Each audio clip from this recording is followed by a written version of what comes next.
Not only must the United States collapse its economy and its money, but in addition, Israel has to wage a big war, which even non-Muslim political analysts are now anticipating. A big war. Even Jews now within Israel, I'm getting emails, even Jews within Israel, Jewish academics who are up in opposition to the Sharon government, they are now understanding that there's something big about to happen. And they're warning the world about it. Of course, it's too late now.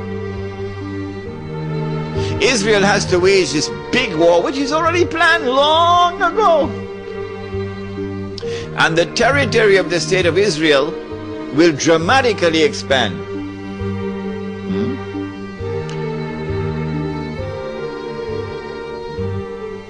And the Palestinian problem will be solved because they'll be exported out. That is the massive human rights crime that the Israeli academics are now anticipating and warning the world about. But in addition, in order for Israel to become the ruling state in the world, not only must she take control of all of this territory, she must also control the oil of the Middle East.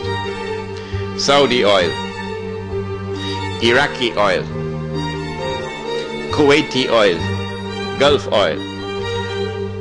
But I don't see Israel taking Iranian oil. No. And you'd want to ask me why. Yes, you'd want to ask me why. In the question and answer session, not now. I don't see Israel touching the Iranian oil.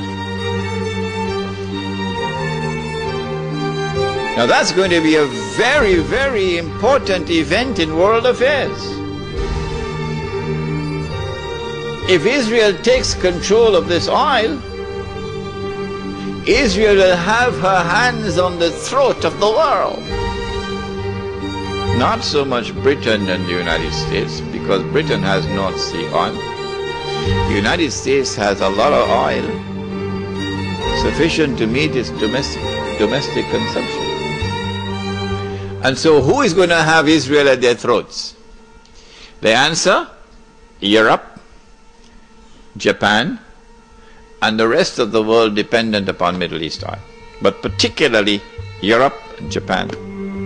Which is why at this moment you will notice a lot of strange noises coming out of Europe in hostility to the United States. Because the Europeans are beginning to open their eyes and now beginning to slowly understand what we knew all along. Yes.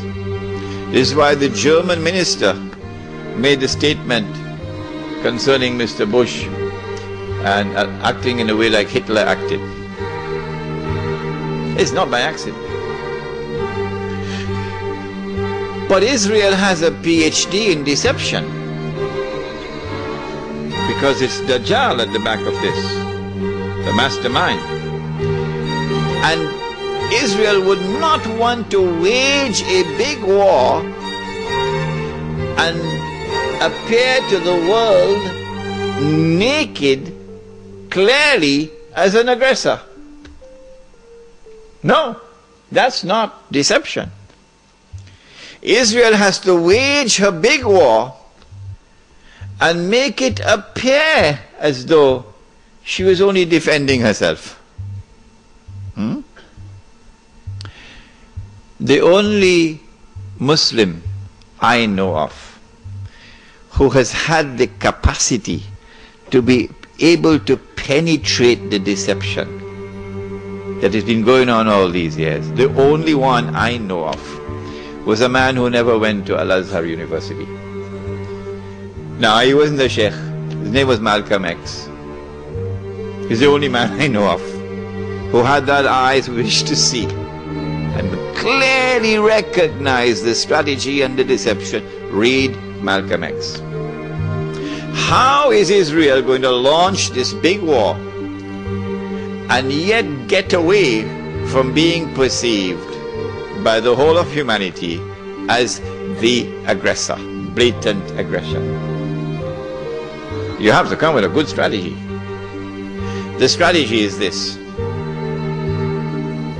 Ariel Sharon goes into Masjid al-Aqsa with 1,000 Israeli military with him, with their shoes on,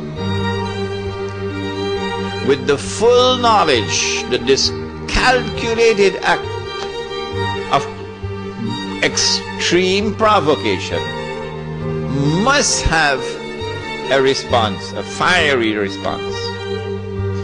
And as the flames of the new intifada emerge, you must keep it burning by committing upon the Palestinian people more and more atrocities that drive them into a greater and greater rage.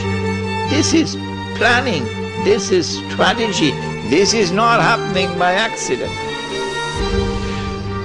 As Israel unleashes this barbaric oppression upon the Palestinian people,